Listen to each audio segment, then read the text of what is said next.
Hey students, this is your hints video for lesson 10.5 on independent and dependent events.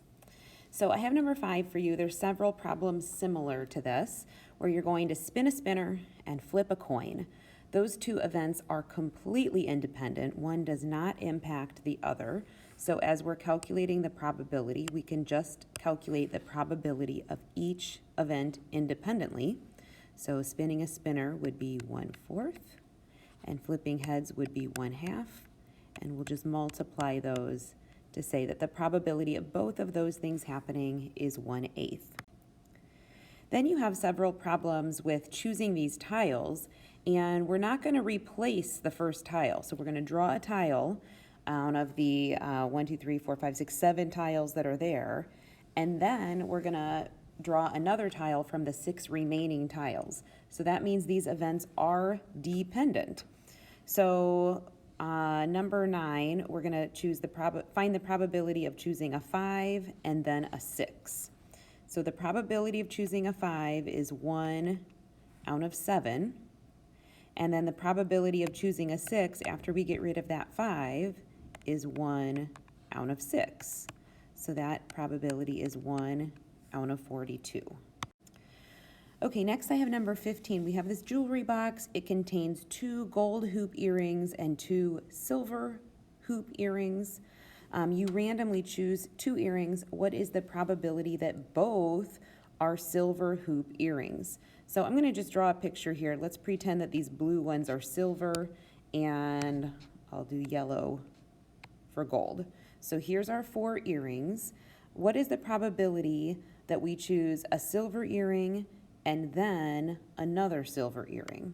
So the probability of choosing a silver earring the first time is 1/2 because 2 out of the 4 earrings are silver earrings.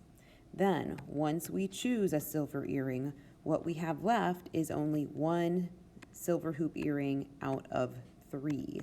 So that probability is 1 out of 6. Okay, next we have this carnival game. You randomly throw 2 darts at the board and break 2 balloons. What is the probability that both balloons you break are purple? Okay, so for the first throw, we have 1, 2, 3, 4, 5, 6, 7, 8, 9, 10, 11, 12, 13, 14, 15 balloons. And 4 of those balloons are purple. So your chances of hitting a purple is 4 out of 15.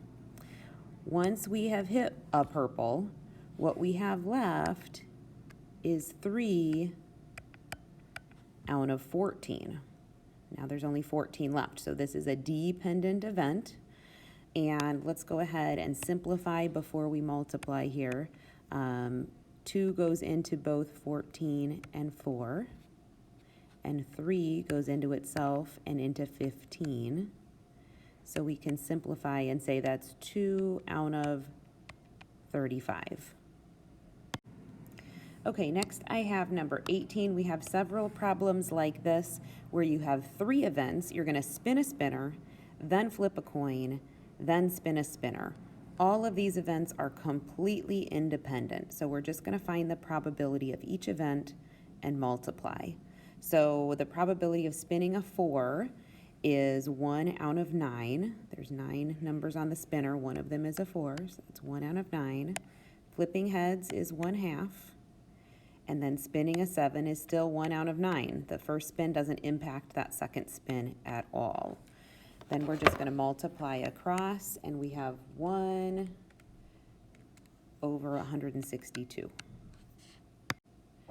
All right, and then the last one I have for you is the Spanish class question. There are 16 students in your Spanish class. Your teacher randomly chooses 1 student at a time to take a verbal exam. What is the probability that you are not one of the first 4 students chosen? Okay, so for the first student to get chosen, there are 16 students in the class, so that's the number of possible outcomes. You're only one of those students, so 15 out of the 16 students are not you. So there's a 15 out of 16 chance that you will not get chosen the first time. Then, for the next pick, now there are only 15 students left, and 14 of them are not you. So there's a 14 out of 15 chance that you will not be chosen the next time. Now, on the third pick, there are only 14 students left and 13 of them are not you. So there's a 13 out of 14 chance you won't get picked that time. And on the fourth pick, there are only 13 students left and 12 of those students are not you. Now, before we multiply here, we definitely want to simplify and look what happens. The 15s can cancel, the 14s can cancel, the 13s can cancel. So now we just have 12 over 16. We can even simplify those. 4 goes into 16 4 times and into 12 3 times. So there's a 3/4 chance, or 75% chance, that you will not be chosen on any of those first 4 times.